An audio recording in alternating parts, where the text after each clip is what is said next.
আমাকে আজ তাড়াতাড়ি বাড়ি ফিরতে হবে। I have to return home early today. এটা তো হলো অ্যাফার্মেটিভ সেন্টেন্স। এই সেন্টেন্সটিকে কিভাবে নেগেটিভ করব? আমাকে আজ তাড়াতাড়ি বাড়ি ফিরতে হবে না। I don't have to return home early today. যখন বাক্যটি নেগেটিভ হচ্ছে তখন কিন্তু সাবজেক্টের পরে ডোন্ট অথবা ডাজন্ট বসাতে হবে। তবে সাবজেক্টটি যদি থার্ড পারসন সিঙ্গুলার হয় তাহলেই শুধু সাবজেক্টের পরে ডাজন্ট বসবে। এখন এই সেন্টেন্সটিকে কিভাবে ইন্টারোগেটিভ করব? তোমাকে কি আজ তাড়াতাড়ি বাড়ি যেতে হবে? Do you have to return home early today?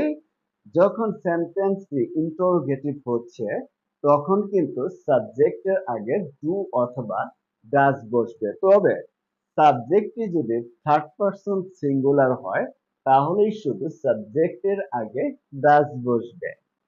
এখন সেন্টেন্সটি ইন্টারোগেটিভ নেগেটিভ করব কিভাবে? তোমাকে কি আজ তাড়াতাড়ি বাড়ি যেতে হবে না? Don't you have to return home early today?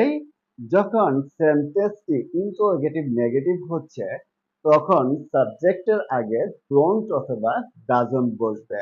তবে সাবজেক্টটি থার্ড পারসন সিঙ্গুলার হলেই শুধুমাত্র সাবজেক্টের আগে ডাজন্ট বসবে। লাইক, কমেন্ট, শেয়ার চাই।